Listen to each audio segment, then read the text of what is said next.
ಬೆಂಗಳೂರಿನ ಸಂಗೊಳ್ಳಿ ರಾಯಣ್ಣ ರೈಲು ನಿಲ್ದಾಣದಿಂದ ಎಚ್.ಡಿ. ಕುಮಾರಸ್ವಾಮಿ ಮತ್ತು ವಿ. ಸೋಮಣ್ಣ ಅವರಿಂದ ವಿಂಡೋ ಟ್ರೈಲಿಂಗ್ ಪರಿವೀಕ್ಷಣೆ ಆರಂಭ. ಒಡೆಯರ ಎಕ್ಸ್‌ಪ್ರೆಸ್ ರಾಮನಗರ ನಿಲುಗಡೆ ಬಗ್ಗೆ ರೈಲ್ವೆ ಮಂಡಳಿಯಿಂದ ಅನುಮತಿ ಸಿಕ್ಕಿದೆ. ಈ ರೈಲಿನ ನಿಲುಗಡೆಯ ಬಗ್ಗೆ ಕೇಂದ್ರದ ರೈಲ್ವೆ ಸಚಿವ ಅಶ್ವಿನಿ ವೈಷ್ಣವ್ ಮತ್ತು ರಾಜ್ಯ ಸಚಿವರಾದ ಸೋಮಣ್ಣ ಅವರನ್ನು ಭೇಟಿಯಾಗಿ ಚರ್ಚೆ ನಡೆಸಿದ ಕುಮಾರಸ್ವಾಮಿಯವರು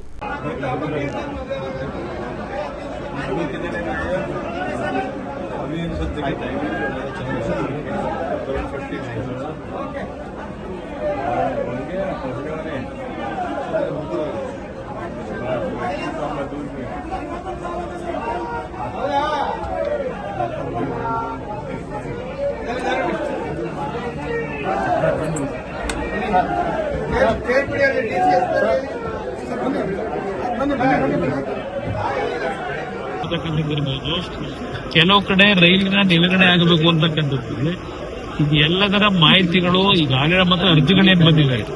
ಆ ಅರ್ಜಿಗಳ ಹಿನ್ನೆಲೆಯಲ್ಲಿ ಇವತ್ತು ಮೈಸೂರಿನವರಿಗೆ ಈ ಒಂದು ಸೋಮಣ್ಣ ಅವರ ಜೊತೆ ಪ್ರಯಾಣ ಮಾಡ್ತಾ ಇದ್ದೇವೆ. ರೈಲ್ವೆ ಇಲಾಖೆ ಎಲ್ಲ ಅಧಿಕಾರಿಗಳು ಇದ್ದಾರೆ.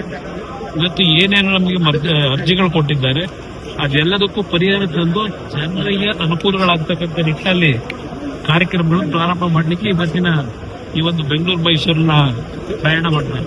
ಎರಡು ಕಡೆ ಎಕ್ಸ್‌ಪ್ರೆಸ್ ಹೈವೇ ಅಂತ ಮೇಲ್ಸೇತುವೆ ಆಗಬೇಕು. ಅದನ್ನೇ ಇವತ್ತು ನಾವು ಬಂದಿರತಕ್ಕಂಥ ಉದ್ದೇಶವೇ ಇವತ್ತು ಎಲ್ಲೆಲ್ಲಿ ಮೇಲ್ಸೇತುವೆಗಳಾಗಬೇಕು, ಎಲ್ಲಿ ಅಂಡರ್ ಪಾಸ್ ಆಗಬೇಕು, ಅದೆಲ್ಲವನ್ನ ನಾವು ಮಾಹಿತಿ ಪಡೆದು ಜನರಿಗೂ ಮಾಹಿತಿ ಪಡೆದು ಇವತ್ತು ಇದಕ್ಕೆ ರೈಲ್ವೆ ಇಲಾಖೆಯಿಂದ ಕೇಂದ್ರ ಸರ್ಕಾರಕ್ಕೂ ಒಪ್ಪಿಗೆ ಪಡೆದು ಕೆಲಸ ಪ್ರಾರಂಭ ಮಾಡ್ತಕ್ಕಂಥ ನಿಟ್ಟಿನಲ್ಲಿ ಇವತ್ತು ಕಾರ್ಯಕ್ರಮ ಚಾಲನೆ ಮಾಡ್ತಾರೆ. ಸರಿ, ಮೇ 4ನೇ ವೇಟ್ ಮಾಡಬೇಕು, ನೋಡೋಣ ಏನ್ ಫಲಿತಾಂಶ ಬರುತ್ತೆ. ಎಲ್ಲ ಮುಗಿಸಿದ್ದಾರೆ. ಎರಡೂ ಪಕ್ಷದಲ್ಲೂ ದೊಡ್ಡ ತೀವ್ರತರವಾದಂತ ಸೆಣಸಾಟ ಆಗಿದೆ. ನೋಡೋಣ, ಎರಡೂ ಪಕ್ಷದಲ್ಲೂ ಗೆಲ್ತೀವಿ ಅಂತಕ್ಕಂಥ ವಿಶ್ವಾಸ ಇದೆ. ನಮಗೆ ನಮ್ಮ ಅಭ್ಯರ್ಥಿ ಗೆಲ್ತಾರೆ ಅಂತಕ್ಕಂಥ ವಿಶ್ವಾಸ ಇದೆ. ಖರ್ಗೆ ಅವರಂತ ನಾಯಕರು ಅಷ್ಟು ಹಿರಿಯ ಮುತ್ಸದ್ದು ಅನುಭವ ಇರ್ತಕ್ಕಂಥವ್ರು, ಅವರ ಬಾಯಿನಲ್ಲಿ ಇಂಥ ಪದ ಬಳಕೆ ಬಂದಿರತಕ್ಕಂಥದ್ದು ಬಹುಶಃ ಅವರೇ ಯೋಚನೆ ಮಾಡಬೇಕು, ಆತ್ಮವಿಮರ್ಶೆ ಮಾಡ್ಕೋಬೇಕಾಗ್ತದೆ.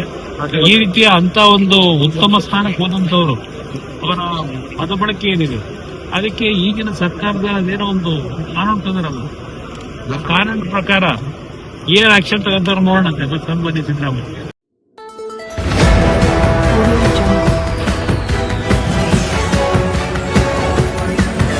Audio